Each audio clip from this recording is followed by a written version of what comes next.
Welcome to Renewing Homes, the residential retrofit podcast. I'm your host, Ben Hildebrand. This show explores how we improve existing homes through better planning and design, better retrofit work, and better decision making. Better homes through better retrofits. Enjoy the episode.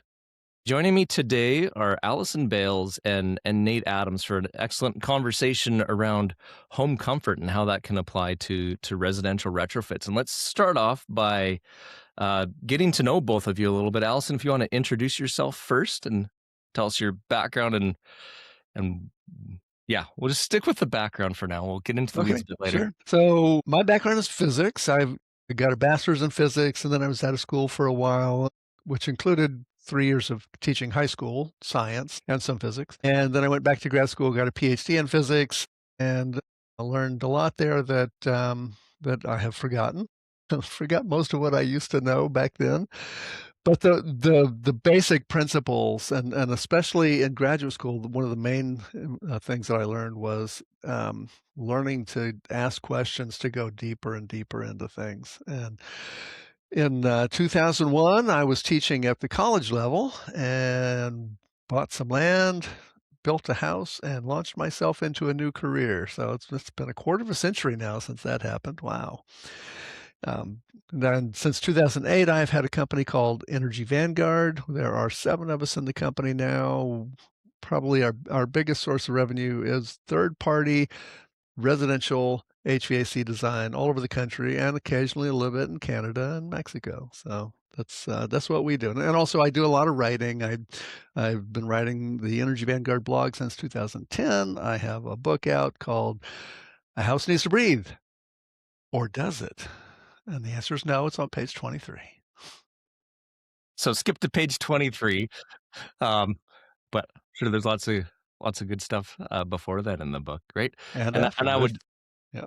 Yeah, and I would say really quick, your blog, I've read many posts, really good information, and I love your perspective on a lot of different technical topics that you've jumped into in your blog there. So Nate the House Whisperer, why don't you tell us a little bit about yourself? Well, I chuckle in a way because here's Allison with his PhD or PhDs. Is it plural now? No. Okay, I There's didn't no know. way I would ever get 2. So 1 is I'm more than enough. yeah, that's right. But I'm much more on the autodidact side, which is self-taught from observing and trying to understand what works and what doesn't, and hopefully why. Not always to the why. And yeah, Allison and I, we met. It's been a minute. I think it was 2012 or maybe even 2011. I think 2012. We met. First time in person, yeah. Yeah, BPI. Baltimore. Yep. Yeah. Oh, there you go.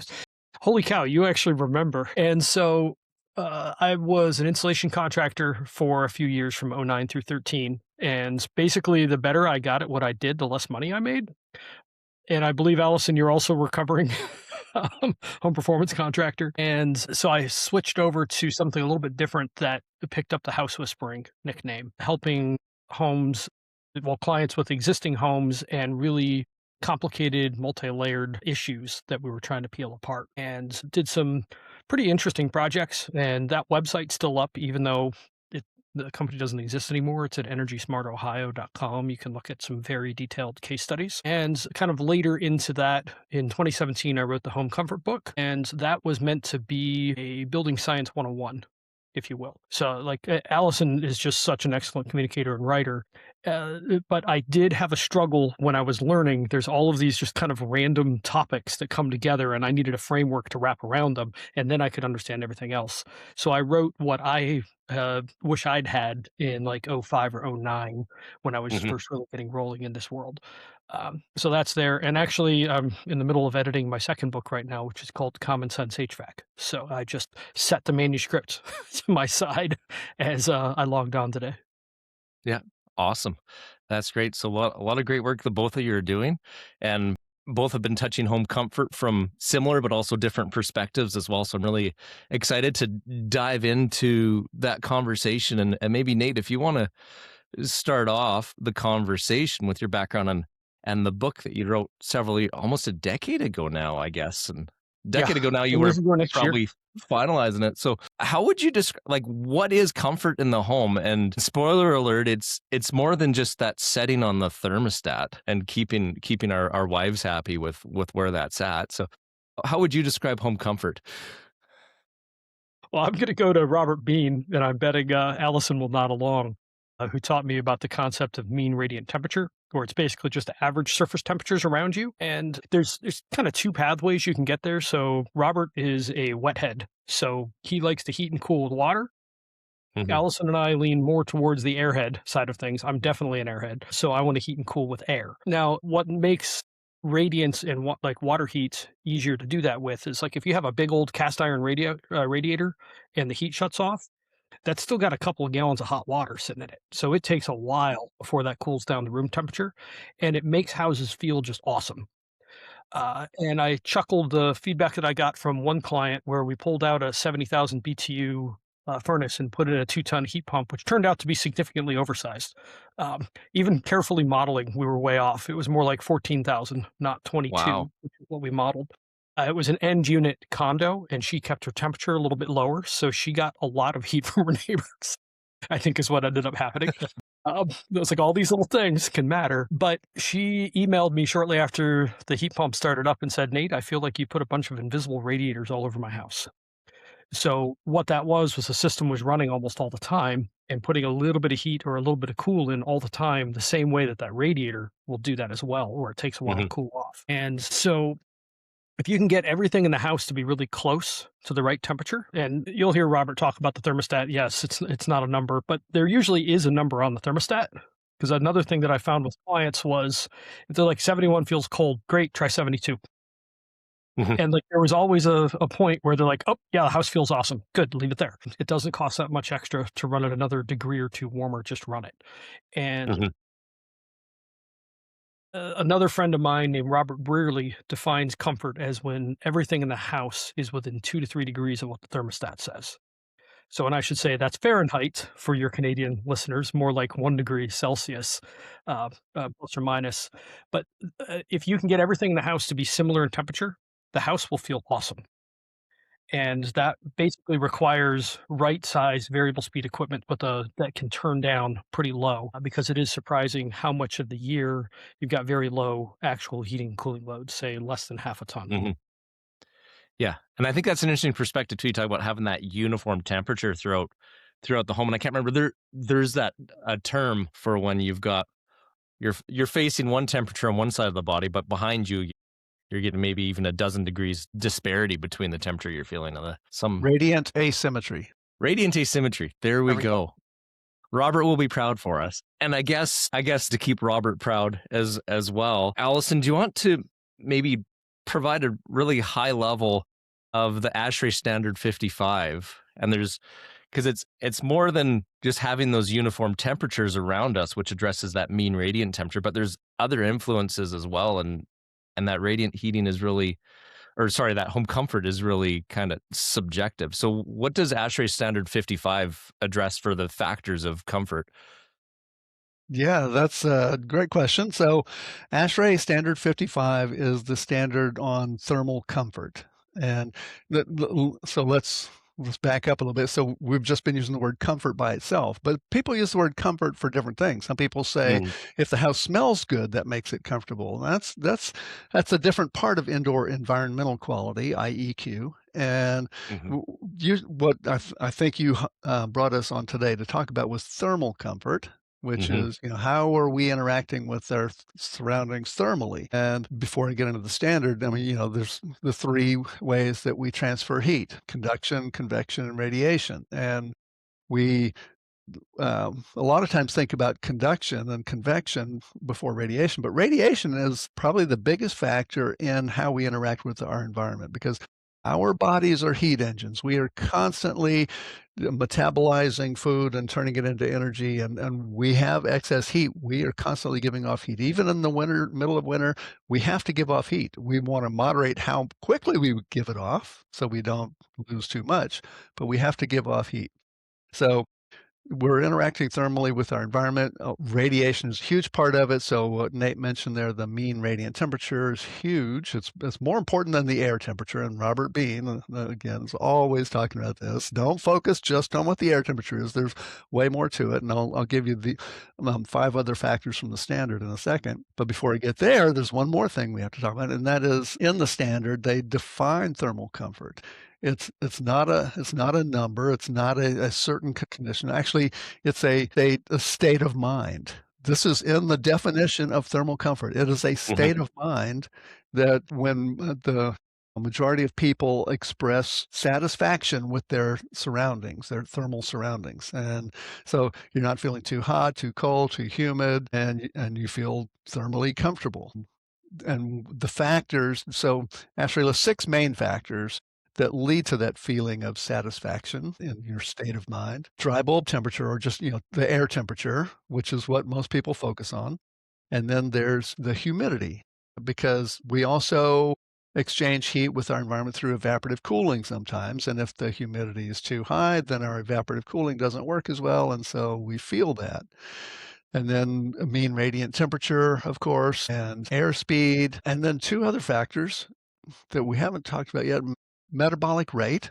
So the house can be the perfect temperature and radiant temperature and everything, but you might still be uncomfortable because you've just been working out for an hour on the stationary bike or the treadmill and you want it cooler. So, or you might be wearing clothes for your 28 Fahrenheit outdoor temperature there in Calgary, and it's 72 in the house. So clothing insulation, metabolic rate, air temperature, humidity, mean radiant temperature, and I think I did not mention air speed, the drafts that you feel in wintertime or the cool breeze that you feel in summertime. So all 6 of those things are really important, not just air temperature. Yeah. And I think that's really important to understand the disparity. And maybe we should have brought Robert in on this conversation too. Maybe that's a part 2 in the future. We'll bring him in for his perspective as well. But I think one of the aspects too, when we look at that thermal comfort for homes, it's not, okay, here's the set point and you're always going to be comfortable. It's going to vary a lot. I look at my house. I have a 1981 4-level split in Northeast Calgary, not really improved any at all. So I've got probably about R9, R10 effective walls. Our furnace set point, we adjusted a lot in the fall. If it's a colder day outside, if it's going to be 32 Fahrenheit or 0 Celsius or several degrees colder, or if it's a dozen degrees warmer the next day, like that same set point, the 20 degrees Celsius, 72 Fahrenheit inside, doesn't maintain comfort. And that's mainly because of those poor walls and the radiant temperatures. Most of it is size of the equipment and runtime, though. Just going to throw that in there. I would say my furnace is oversized. We have a newer one. It's high efficiency. I love the EcoBead thermostat I installed because it allows me to see, here's the stage 1, stage 2 for the burner. And when we had that cold snap a few years ago in Calgary, where we got down to minus 35 Celsius, so probably like minus 25 or so Fahrenheit. I can't remember the exact conversion. No, on those it's- coldest days, we're only in stage 2 for like a half hour in the morning. And the rest was stage. So I was like, okay, this is massively oversized for my home. And then you get into that airspeed in the home with the furnaces running, and how does that circulation work? So I have a quick story on that, if I may. Yeah, go ahead. What we've ended up doing since moving here to southern West Virginia, the New River of the New River Gorge National Park's half mile behind my back. So there's a little strip of Boy Scout land and a national park behind me. And we have created all of these really cool themed Airbnbs, but the housing stock here is basically like 600 to 1,000 square foot ranches. There's never been much money here. There's a handful of big houses and then just a whole bunch of little ones. And one of the ones we did, I chuckled because we were staying there, just polishing things up and making sure everything was just so.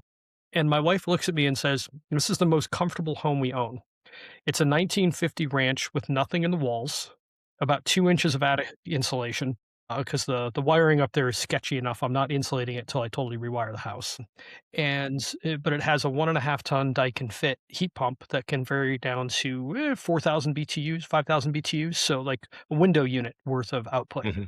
And it's a little bit noisy. It doesn't have enough ductwork. I left the duct system that it had, which was six-inch ducts, and that's it. It's an experiment because next door, the game house, I did a duct design and put everything in just so. But my wife's comment that that is the most comfortable home we own, that has the worst shell of all the homes that we own, but the Mm. system never shuts off, is a key indicator to me. And that was something that I've learned over the last couple of years that's really messed with my mind.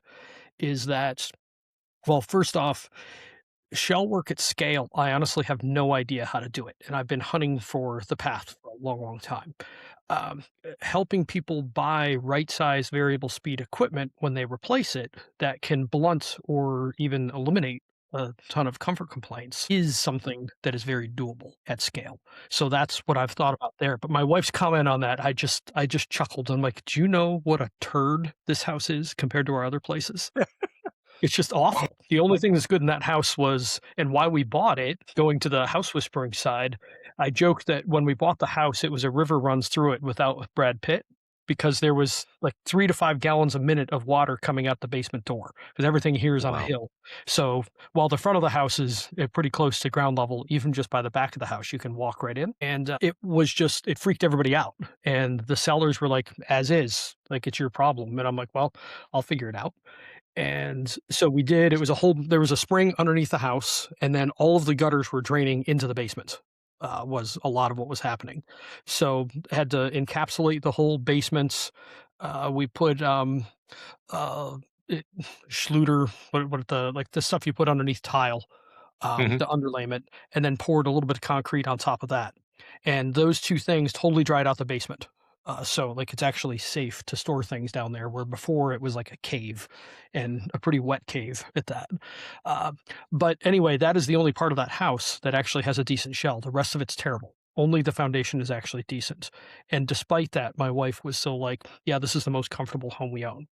So, like the oversized furnace, if it's not running a good portion of the time, like I find that my houses in the past have been more uncomfortable when it's moderate. So 40 degrees, 5 or 10 Celsius, versus when it's cold enough where the furnace is running all the time and warming everything up. Yeah. And I would say that's what we see in our house too in colder climate. And so we're in climate zone 7A in Calgary here. And is it zone 4, zone 5 where you're at? I swore when we moved here, because there's this little spike that comes down of climate zone 5 after moving south from Cleveland to try and get a little bit warmer winter. And I look at it like, I'm still in 5. Yeah. Mother. But in all fairness, it's 4 here, by the conditions. It really is now. Yeah. Yeah, I think those moderate conditions in my experience, it's the outside weather impacts a lot more. Like a sunny day versus a cloudy day has a huge impact on the inside temperatures and how much your furnace is or your heating system is working. So I find that really, really interesting to see all the different factors. I think it goes back to the house as a system thinking too. Like we have the multiple parameters that impact how someone perceives comfort. And I think radiant is one of the biggest ones, that radiant temperature we're feeling. Um, 60%, if memory serves, from what yep. Robert talked about. So it's more than half. So if you're only dealing with convection and conduction, you're missing more than half of the equation. Yeah. And when we get to colder climates and we're talking about those existing homes, which have like a R10, R9 effective wall assembly, and you get the colder temperatures, that inside surface of that wall is like I've played around with the thermal camera a few weeks ago at my place, and I think, 14 to 16 degrees on the inside face of that wall on some faces of the house. And so that would be in the 60s Fahrenheit. Mhm. I should have Yeah, brought a that conversion table up on the side here. that's right about 14 to 16 would be right about 60. So it'd be 57 to 61. Yeah. Yeah. So there's a huge impact there in what we perceive in in homes. And so I think we've touched a little bit on this, but maybe I'll throw a question to Allison. Where would you fill in the conversation thus far in and what are the most common reasons that existing homes are experiencing discomfort? And I'll say add thermally onto that. That's kind of the overarching topic here. We can get into the other aspects of comfort another time, which I think are very valid Yeah. as well. So, well, in terms of the enclosure, there's, you know, some big areas, and Nate has seen all this stuff. Anybody who gets out in the houses and knows what they're looking at sees this stuff. Number one, lots of air leakage pathways, huge chases open into the attic or the vented crawl space, and all the unsealed penetrations. You know, the top plate showing in the attic, and there's a little gap between it and the drywall. That's maybe only an eighth to a quarter of an inch, but it runs for hundreds of feet. So that adds up to a big hole. Mhm. And with the stack effect driving air through it, you get a lot of heat loss and sucking in heat from the bottom. So air leakage is huge. Mhm. One of my probably the most interesting hole I have found in a house is in my wife's parents' house about 15 years ago. It was my second to last contracting job ever. I was doing a bunch of work on their house, and I was crawling around the attic when I was first doing the assessment, and I saw this very black insulation that had originally been yellow. So I pulled it aside, and there's a big hole. Somebody cut this big hole in the drywall. It's probably like 3/4 of a square foot. And I looked down in there, and I saw the back of the refrigerator. They had had their kitchen remodeled a few years earlier, and either the cabinet guy or the contractor decided the fridge, because it was set into a niche in the cabinetry, needed to be vented to the attic.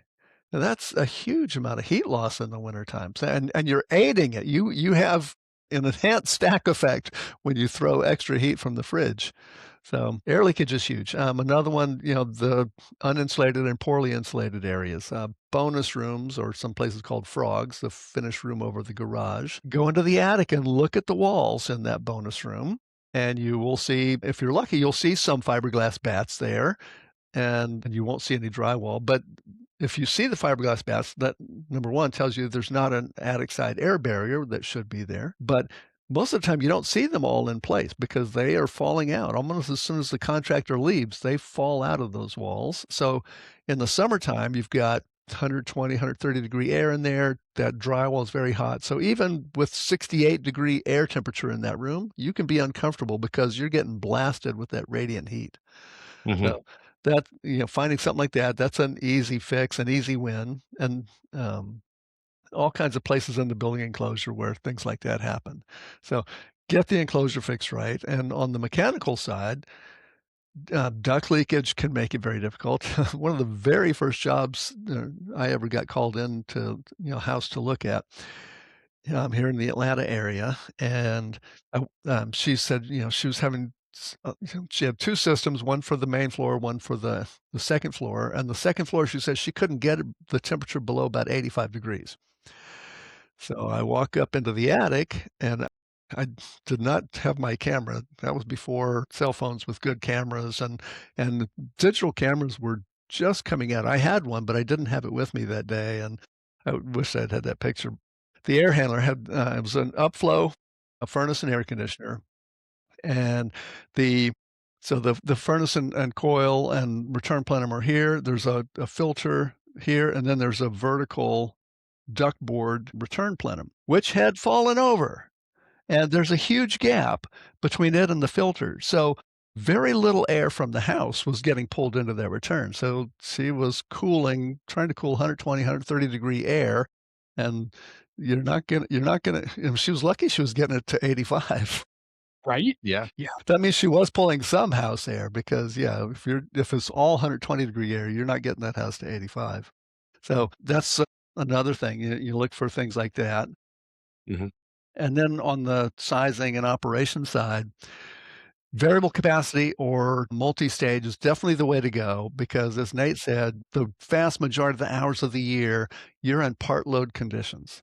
The house, you know, the outdoor conditions are not at those design temperatures that you design for when you do manual J, and the the if you have fixed capacity, it's like it's either on or off. So if you go to multi-stage, most of the time, if let's say 2-stage, most of the time it's going to run in low stage. Occasionally you might need the upper stage. And Mhm. variable capacity allows you to vary continuously.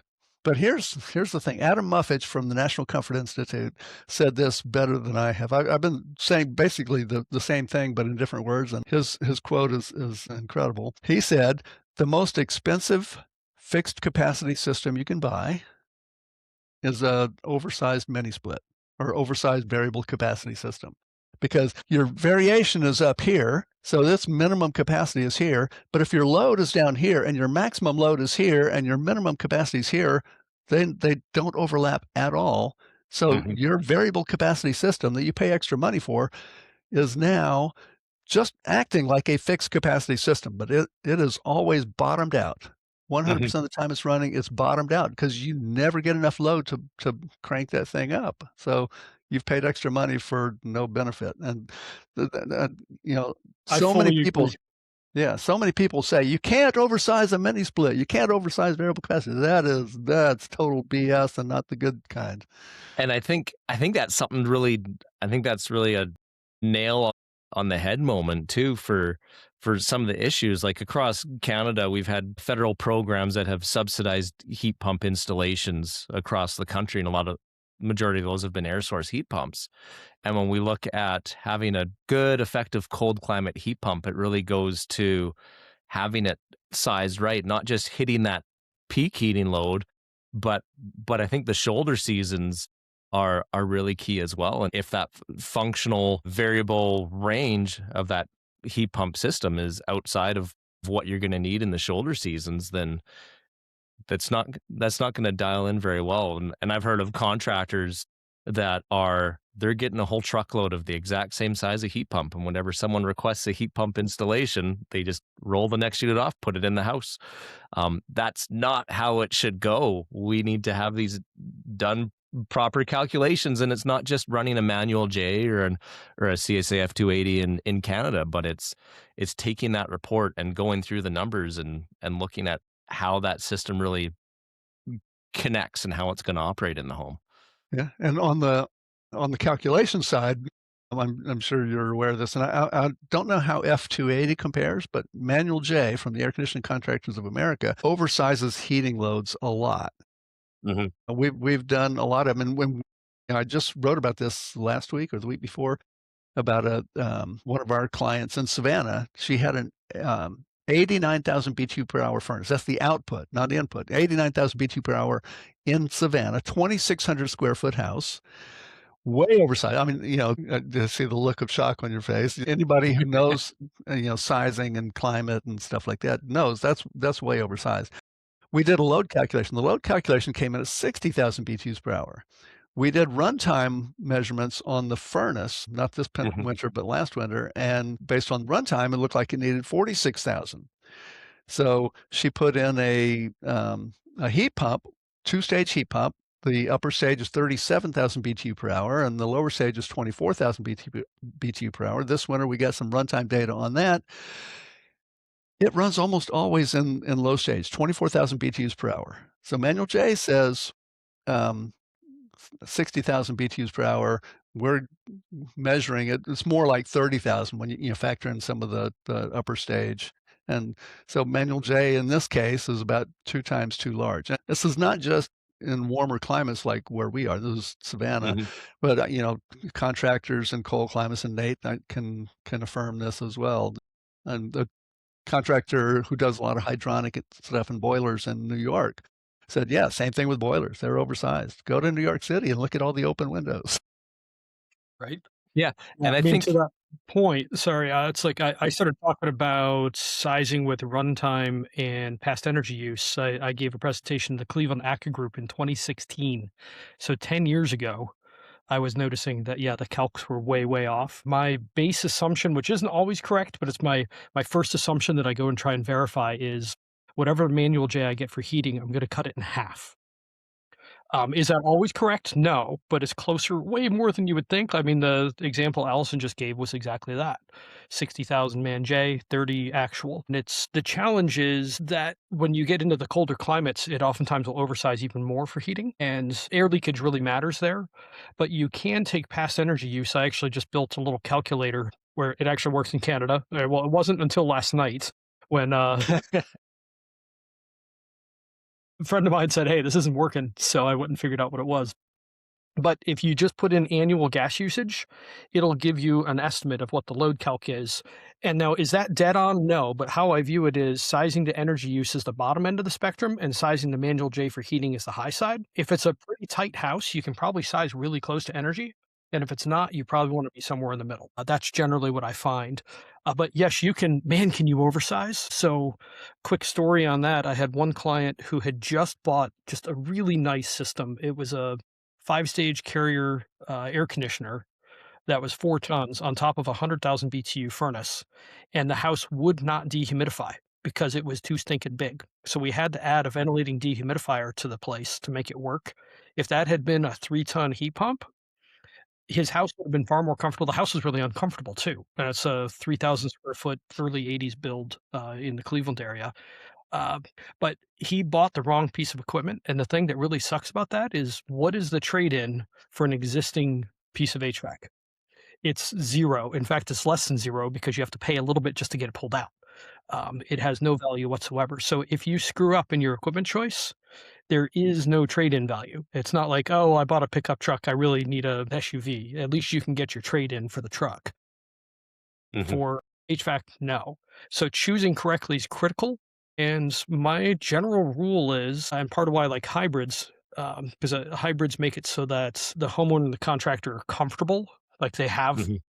the guts that they feel like they need. But if you size a heat pump to cooling and stack that on top of a furnace, that will probably cover somewhere between 60 and 90% of heat load, depending on your climate. That's cool. Yeah. And I think that's a very valid point of making sure we get the systems right. And it's not, I would say it's when we're looking at like retrofitting a home to hit net zero levels of performance over time and replacing systems as they age out, putting a new mechanical system in isn't the end of the world because we're looking at 15, 20 years and we get to try again. But we are locking that in for 15 to 20 years. On that sizing based on past usage, I'm remembering a conversation Ben Reed was having on his hashtag Better HVAC podcast a couple years back, where they were using, and I think this is a possibility for many homes out there potentially, where people have a smart thermostat installed that is doing some sort of logging of use to be able to, if the HVAC designer and installer is able to get into that data and evaluate and confirm, like, here's how this system is working, then you could dial in and get perfect. The other thing too, though, it's recognizing the occupant habits as well and how they live. And are we dialing in that HVAC system just for the current occupants of a home? And is that going to work with a future occupant load in that home? If you're going from a family, a couple of 2 in a home, to then you have a family of 6, or vice versa, that heat load is going to be very different. I wanted to circle back to one of the comments that Allison made about the ducting and duct leakage, and I just wanted to point out that we have varying conditions across North America and in some areas of Canada and a lot in the US, where we have slab on grade homes or homes without basements. Quite often we'll have not just ducting, but maybe the heating or cooling units themselves up in the attic, which can be unconditioned. And in those cases, that ducting, that air leakage in or out of that ducting in that system can create massive issues, both on the temperature and comfort and humidity side. But I was just kind of curious, if we have a heating and cooling system that's totally on, all the ducting and everything is totally within the envelope, is duct leakage as much of a concern then, if that air leakage is just going within the envelope? No, duct leakage is a much bigger problem if the ducts are outside the building enclosure. If you've got them in an unconditioned attic or a vented unconditioned crawl space, or worse, in a garage. Garage is worse because of indoor air quality issues, mainly because the duct leakage in a garage can cause the house to depressurize and drive pollutants into the house, or it could suck in pollutants directly and return leaks and send them into the house. So duct leakage in unconditioned space is way worse than duct leakage inside the enclosure. Almost all of our jobs have ducts inside the enclosure, and that's definitely where all ducts should be. In a cooling climate, if you're in a hot climate, hot humid or hot dry, you are going to lose probably 20 to 30% of the energy that you put into cooling to, just not duct leakage, but just conductive losses, just because they're in the attic. Even with airtight ducts, you're going to have a huge loss just from conduction through that duct, because we put R8 insulation on ducts in a 120-degree attic with 55-degree air in them. Huge delta T there. And not much R value. Yeah. Yeah. So yeah, I feel like a bit of a heretic for my usual position, which is basically climate zones 5 and up. I'm not crazy worried about duct leakage because the systems are predominantly inside the envelope, unless you're just not getting enough actual air to the rooms where it needs to go. Mhm. And you can also freeze out basements with the leakage. So like I routinely see that happening where you walk into the basement and it's much colder than it is upstairs. And that is, one of the main causes there. But wherever, yes, you are in a southern climate, because basically once you get into climate zone 1 through 4, you really consistently see duct systems in the attic or the crawl space or the garage. And at that point, you better deal with it. The good part, though, is oftentimes, especially in older homes, those ducts are fairly accessible in the attic. Mhm. And flex duct, which is primarily what gets used, at least it mostly just leaks at each end. So it's not like hard duct, which has a whole bunch of little tiny leakage points where it goes out. Mhm. So they're relatively easy to seal those. You seal the ends of the flex and then where it comes through the ceiling at the boot. And that can make a massive difference for not a lot of time or money. But then if you get what Allison talked about before, where like one part of the duct had fallen over, like that's a big issue. Or if an animal chews through a piece of flex, that's a real issue. Or the flex gets scrunched from the cable guy coming through there and stepping on it too hardcore and actually crushing it. Like there's a whole lot of Mhm. different issues that can happen. But in general, for colder climate systems, I'm not like well, we'll just talk about priorities. I'd much rather size the equipment and like get a bigger filter and bigger return and supply plenums. If I run out of money, I'm not going to do mastic on the joints. They run out of budget. Down south, it's like a must have. It's one of the first things. Like if I had to give up on equipment quality, I would do that versus skipping duct sealing. So it depends where you are. Well, come on, Nate. How much does a bucket of mastic cost up there? It's not very much down here. Well, say it's $1,000 extra. If you've got $1,000 in the budget, I would rather go from a 1-inch filter to a 4-inch media and a bigger return plenum than hit all the duct leaks. Plus, you also have to keep an eye on what your static pressure is, and that may drive you further than you want to go, but that should get measured. That's a whole nother story of how often it actually is. But at least with the TrueFlow grid, that's easy now. Yeah. And we're talking all ducts inside the envelope in this case of Yes. So for that, sealing. I'm less worried. But it's a constant battle of what do we prioritize? I mean, like say you got 15 grand for a system, what are you going to do? Mhm. And that is the give and take because and I think that's where like I've found myself at odds sometimes is I'm trying to think what can we do for the vast majority of homeowners, not just a few percent, and they're extremely different arguments, but we're not necessarily talking apples to apples in what we're suggesting. So I'm usually trying to figure out how do we actually make good work, good systems normal instead of the exception. And that's it's just a challenge, and it's a difference in opinion and a difference in approach that leads to differences in opinion. Yeah. So and that's okay.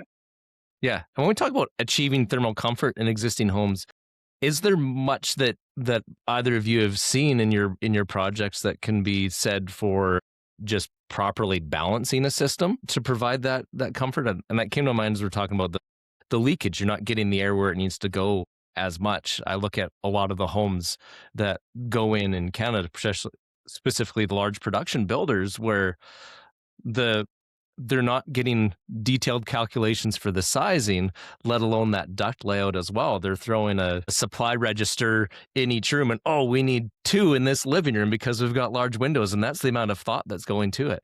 But how much of an impact can be made just by looking at that balancing and potentially adding zones to a forced air system? I know that if we're looking at zoning an existing system, there's other components and a lot of work that can come into that. But what are your thoughts on that? I would say forget trying to balance an existing duct system because that duct system probably was never designed or designed, and if it was designed, it wasn't designed properly. And if you want good airflow in the house, rip out the duct system and start over. That would be the way to go. But there are some things you can do to get better airflow, because one thing that I have seen over and over in houses, in unconditioned attics and vented crawl spaces, is disconnected ducts. Where, a duct comes off of a boot. Well, that room, all of a sudden, this room didn't used to be this cold in winter. Why is it so cold in here now? Well, you get under the house and you see the duct fell off of the boot. And so the crawl space underneath, the floor is a little bit warmer, but that room is not warm enough. So disconnected ducts would be definitely something to look for in an existing home, especially if you've got a big disparity and if things have changed. Mhm. Yep. Yeah. I would agree with that. Now, two different ways to look at this, though. For zoning, I actually generally don't like zoning at all because it Mhm. really needs to be like 3 equal size zones, and you need to make sure you actually have enough return to support that. You're not gonna drive the static pressure of the system through the moon when only one's calling. Mhm. So, every zone system that I've come into, I have disconnected and improved comfort. Hasn't been a huge number, but it's been some, and then I've done 2 zoning systems myself, and both of them were challenging, Mhm. because they're both 2 zone systems. So, like, zoning in general, I largely take off the table. But the other piece is, like, again, in playing with the HVAC 2.0 program, which is mainly a sales process, and I'm not part of it anymore, but, in dealing with a bunch of HVAC contractors in just normal houses, I am shocked how many houses can be substantially fixed by right-sized variable speed equipment. And like I'm aggressive on downsizing, and I get into fights over this all the time. But like in the 30,000 BTU house that you were mentioning, Allison, I'd probably do a 2-ton with resistance on that if I actually trusted my load, and that would cover a huge swath of the year Mhm. as running all the time, and at least if you have some air going through, some heating, cooling going through all the time, and you have the system, the air handler running whenever that's not happening, you're gonna mix the house, and you can take 5-degree temperature differences and make them 2 or 3. Is it perfect? No. But realistically, what is it? We install, say, call it 10 million pieces of HVAC, residential HVAC in the US every year between furnaces, air conditioners, and heat pumps. How can we actually affect a substantial number of those? And significant duct renovations aren't going to happen at scale. So, what can we do that's reasonable in the middle and hopefully help a lot of those people? And sizing Mhm. aggressively and putting in large filters like uh, Allison, you'd appreciate this. One of my systems is 1.5 tons. I have 20 by 25 on it. The filter drop is 0.03 with a MERV 13. That's nothing. Absolutely nothing. The static on that whole system is 0.13 at 600 CFM. It's design flow. Um, and so those are things we can do. Right sized, variable speed, big filter, maybe a fresh air duct, things like that Mhm. are things that can be done more at scale. If you do have the budget, yeah, it may get into duct replacement. And then in the South, where you've got lots of flex duct, where things are easier to do, that becomes more on the table as well. In the North, where you've got hard ducts running through walls, you ain't changing those. Yeah. And I think in that case, we're looking at zoning, adding zoning or decommissioning zoning to your point, I guess part of the equation too. If we can look at addressing the shell of the building, if it's due for a cladding replacement and they Shell's add nice. some insulation, reduce the heat loss there, then we're reducing the overall heating load in the building. And that can help balance things out on its own by reducing that disparity a bit. Let me jump in on the zoning question as well, because also same opinion about that. Zoning systems are difficult. Contractors who install them don't really understand zoning very well, and they are usually more trouble than they're worth. We sometimes in our design work, we have clients who insist on them, and so we have to do it. But the way we prefer to do zoning is with equipment, not with dampers. Mhm. Because if you have a separate piece of equipment for every zone, then it's a lot easier. And another thing I wanted to mention about zoning, one of the worst things you can do with the zone system is put in a fixed capacity piece of equipment and a bypass duct. You will kill the efficiency on that system. You may freeze the coil in summertime. You may crack a heat exchanger if it's a furnace, because you're you're sending conditioned air back into the return side with that bypass duct, because you've got too much air for the, well, let's say, one zone that's calling, so you're sending air back. So in the summertime, you're sending colder and colder air through that system, so you're getting a smaller and smaller delta T, and and you're killing the efficiency Mhm. and possibly freezing the coil. Yeah. So So I guess when we're talking zones, like it might be if we're looking at putting in a whole new system, there might be some homes where like a mini split heat pump system might make sense. And I would say too, like we haven't really got this whole other conversation we had around radiant heat. I'm like radiant heat, and that's a system where it can be easy to zone, but you're talking a lot more for running hydronic lines like PEX piping throughout, and what are the different fixtures you're using in the room for your heated towel bar. And every zone has a valve on it that is controlled. And I look at that as like each one of those is, it's not that they're unreliable, they're going to fail, but it's another piece of mechanical equipment that might wear out over time and require replacement. So, Well, that's a scale thing in my mind. Mhm. The nice hydronic systems you're usually going to see in multi-million dollar homes. Mhm. Most HVAC systems are say between $10 and $30,000, give or take. There's a big range there, but like a hydronic system is going to easily be 100 grand installed. So it's a very different conversation. Not that it's an invalid conversation, but again, my lens is always in the bell curve where you've got the 68% of the two main standard deviations. How do we actually get to that 68% of people? And yeah, hydronics are generally not the answer, but they can be really nice. I had a house with it, although man, it was the zone valves were really frustrating. So my kitchen was either 60 degrees or 80 degrees. So you were either shivering or you were in your underwear. There was no in the middle. that's not that fun. No, but a variable speed pump on that system, even having just an old school, it was a cast iron boiler, just new zone valves that actually worked when they were supposed to, and a variable speed pump drastically improved the comfort of that house. So it's another just always have the system running with a little bit of heat or a little bit of cool as much as you can, which means you need to size as small as you can, even with variable speed, so that you can cover 70, 80, 90% of the year with the system actually running and heating or cooling. Yeah. Yeah. Awesome. So I think we've covered quite well the kind of the HVAC mechanicals end of things when it comes to thermal comfort in a homes.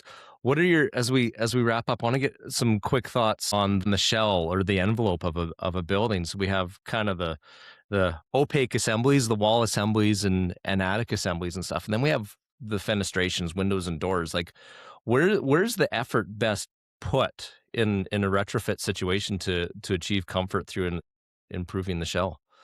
Allison?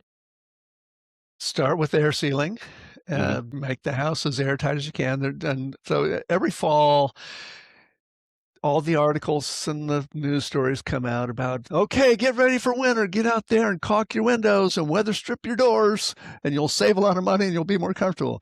Well, actually, no, that's not going to help you much. And any air leakage that you have in those places is bringing straight outdoor air in. Whereas the big hole into the attic, the place where you're sucking attic air from, through that dead squirrel on the top plate, or if you're bringing in that unconditioned air from the crawl space and through the bathtub hole, which is a huge hole, those are much more important, and they're bringing in way worse air. Yeah, it's the big holes at the top and the bottom. Stack effect means that those holes are more important. You can have an open window in the side of the house where the neutral pressure plane is, and get pretty much no air movement if you open that window. It's paying attention to where the holes are, get the air leakage done, and then insulate as well as you can the place you have access to. Look for those knee walls with the insulation falling out in the bonus rooms. See if you can do something about the vaulted ceilings that air is going right up under the fiberglass bats. Just put some blocking at the bottom of them, things like that. Yeah. I'll come at it from a Awesome. slightly different angle. Replacement window job's usually gonna be like 15 to 30,000, and it's probably gonna save you single digits on the energy front. Might be helpful from the comfort front because windows and neat radiant are heavily intertwined. But that same 15 to 30,000 put into a good air sealing and insulation job might knock your energy use down 30, 50, 60%, something along those lines, and make the house much more comfortable. Well, again, if you have the right size HVAC. Because one thing that Mhm. I found on one project in particular when I was doing insulation, it was the very end of when I was doing it. Guy had an addition on the back, and of course, they'd hacked in the ducts from the main trunk to go back there. And when we insulated the house, we lowered below to the house, and his addition got colder because we made the system even more oversized than it was before. Wow. That's interesting. And that might go a little bit towards thermostat placement as well to No, get it's that. just that's all sizing. That's all Oh, just all sizing. sizing? Yeah. Yeah, because the system just isn't running enough. So say it was running 40% on a cold day, now it's running 30, and Mhm, because that addition is exposed to the outdoors basically on 5 sides, mhm. it just doesn't heat well. It's not So that getting was the enough there. challenge. Yeah. So the like I said, it's been beaten into my head from multiple directions the last 5, 8 years of how important variable speed, right sized equipment is for step one. But then you also want to size it to where you're going. So, like if you're planning to do shell retrofits, you want to have an idea of what your load is going to be and Mhm. size towards that. Um, so yeah, it talk about multifactorial. House is the system. Yes. Yeah. And I think one aspect too, like in Canada, we have the EnerGuide for Homes rating system, which is similar. And I haven't gone into the home energy rating score like the HERS system in the United States, but in Canada with the EnerGuide rating system, you get a report out of there. And they've done an evaluation of your home, estimating the thermal performance of your different assemblies. They do a blower door test to confirm your air tightness. And then that report, you can kind of target and see where your key loads are and where the big areas are for improvement. And I would anticipate that could help inform targets a bit for comfort as well. And on the window side, I think it's particularly like windows in a lot of homes. There's not tons and tons of windows, so it's not going to make that huge of a difference from energy savings. But if you have a living room and area like sitting where you have large windows that are older and inefficient, that can have a really good impact on comfort potentially in homes as well. Yeah, but there are other things you can do besides replacing the windows. There's something called endo windows, which is a piece made with an acrylic, clear acrylic. You measure the windows, or the contractor measures the windows, and they make a tight fit in the opening, so it's like having an interior storm window. And Interesting. yeah, that INDOW, endo windows. Yep. Window with no W. And that's also where just the old school plastic that you shrink fit with a hair dryer could help a great deal too. I So grew yeah, up with that stuff. yeah. I mean, fundamentally, it's all a budget question. Like, Hmm. what do you have to work with? And like, so I view it as you've got the client goals, you have what the Hmm. house needs, and you have budget, and you want to try and find a Yep. way to make all three of those in a Venn 100%. diagram cross each other. And some of the answers may not be great. Like I did energy audits for a couple of people, and I left them saying, "Guys, you need to do window units and space heaters because you've got like a $2,000 budget, and there's nothing that can be done within reason within that Hmm. budget." Yep. So you just need to add heating and cooling to those specific spaces, and that's a satisfying conclusion, but it's a real one. And so you always have to be thinking about what is it worth to fix this. Yep. Awesome. So I guess I want to get both your thoughts on one item here, which we may have touched on earlier, but just to clarify, what would each of you say is the biggest misunderstanding you're seeing in regards to home comfort, home thermal comfort in the industry right now? I would say what Robert Bean says, it's way more than just air temperature. Hmm. And I mean, Robert Bean, if you follow him at all online or Yeah. anywhere, and you ever hear him speak, he always hammers on this. Stop focusing on what the thermostat says. Thermal comfort is a lot more than that, and it's even more than mean radiant temperature, which is really important. It's more than half of the heat Hmm. transfer happening, but it's also humidity and airspeed and what we're wearing and what we've been doing. So you got to Hmm. pay attention to the big picture. Um, there's a lot more to it than just one factor. Yep. Nate, would you have anything to add? I'll come in a different way. One way air conditioners are stupid. I mean, it's $100 or $200 parts difference between them, and at the wholesale level, $300 $800 difference usually between the same model air conditioner and heat pump. And like even if you just run a single stage heat pump, which is not my preference, but like that gives you two-stage heat if it's with a furnace, Hmm. and that can make your house significantly more comfortable for the same, oftentimes less because the COPs are so high at warmer temperatures where that would be running anyway. Basically, air conditioners are stupid, pass it on. Get a two-way air conditioner, which is something I coined a couple of years ago, because a lot of people like, oh, they hear heat pump and like that's a big misconception. Oh, it only does heating. No, it's an air conditioner that heats too. I understand it's slightly confusing, so let's call them two-way ACs instead. hmm And always, always, always use one of those because it's intellectually stupid to use a one-way air conditioner. Well, it depends. And if you're in Miami, Florida, or Brownsville, Texas, you've got no real heating loads. All right, so you got like 3 million people out of Out of a 300 few Well, in the hundred US, million. but in the whole world, it's a much bigger number. But even there, why not have the extra $100 in parts in there to have the capability and not have all the supply chain challenges of having two products? Like, so Vancouver used my idea of AC to heat pump, and I actually helped get 2 Senate bills written in the US on converting all ACs to heat pumps. But Vancouver made it code that whenever an air conditioner is replaced, it needs to be a two-way. And that's been super smooth to implement. And one of the biggest pros of it is that the distributors love getting the floor space back in their warehouses because they were having to keep 2 SKUs of the same size. You have a 2-ton AC and a 2-ton heat pump. Now they only have a 2-ton heat pump. So it actually made their lives much less complicated for bringing them in and much less space. So I just think they're dumb. And like hardly any mini splits are actually cooling only. There's a few, but they're almost entirely heat pumps.